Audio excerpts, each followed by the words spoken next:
In this video, I'm going to talk you through how to use the Sproket Buttons web part. The buttons are call to actions, the ability to link off to other related resources or website. They take on the color scheme of your site or also provide an alternative gray color. They give you an icon, a title, and a hyperlink to link off to another website or resource. So what I want to do is I'm going to jump in and edit this page to show you how this specific one has been configured, and then I'll show you how you can add one from scratch. So I've added this web part in here, which gives me this little pencil icon on the left hand side where I can click on edit. Here will give me on the right hand side some configuration settings that I'm able to have a play around with. The two under display options gives me the option for a horizontal layout or a vertical. So I've currently got horizontal on, which allows me these buttons to run across the page. If I deselect that, then it takes me to the vertical layout. I can then choose how I want to align those. So I've got left, center, or right. So changing this will change the alignment. And if I turn that horizontal layout back on, that will also change how that looks as well. So just the ability to position and lay them out the way that you want. Then what we need to do is actually add our links, so add our buttons. So down here, I've already added an existing for, and here I have the ability to add in a label, the URL, so where is it going to go when someone clicks on it? When they do click on it, are they opening up in another tab? Generally a rule of thumb, if you're leaving the current sort of site that you're on, we would recommend opening a new tab. So they always have the sort of SharePoint site or this specific page open.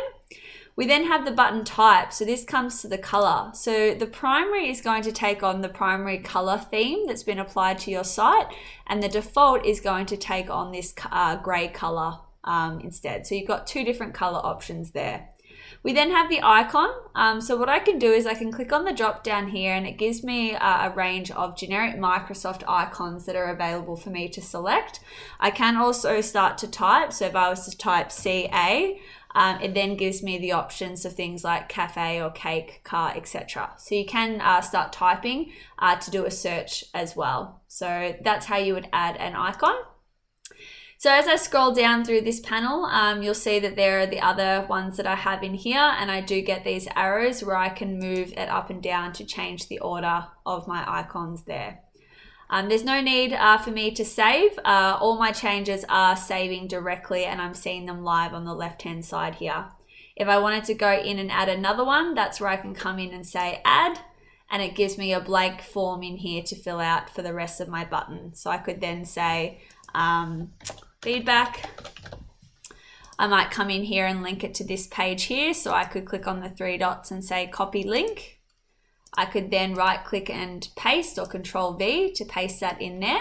You'll notice that my button has now appeared, that I've got a label and a URL. It has defaulted to open in a new tab. As I'm remaining in this Sproket support site, I'm going to deselect that. I'm going to keep it as the primary, and you'll notice that the icon isn't mandatory. However, I'd like to come in and choose an icon, and I might just click on these little sort of talking bubbles here to indicate feedback. So that's how you would go in and add another one.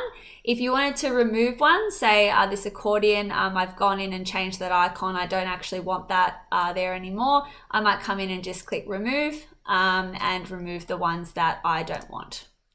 So that's how I've updated my existing one. However, if I haven't had this from scratch, I come in here, I hover over until I see the plus symbol, click on add, and I'm going to search for Sproket. When I search for Sproket, this shows me all the different web parts that are available. In this case, I'm wanting to choose buttons. I could have also searched for buttons, and that would have shown up as well. So you'll notice here that by default there's nothing in the web part. So again, I could click on the edit web part, or I can also configure web part as well. So this takes me to the blank configuration settings, where again I can show the horizontal layout or the alignment. And why I showed the fully configured one first is it's hard to sort of see the horizontal layout and the alignments until you come in here and start adding your relevant links. So yeah, that is how you would add the buttons to the page and how you can start to configure your different links.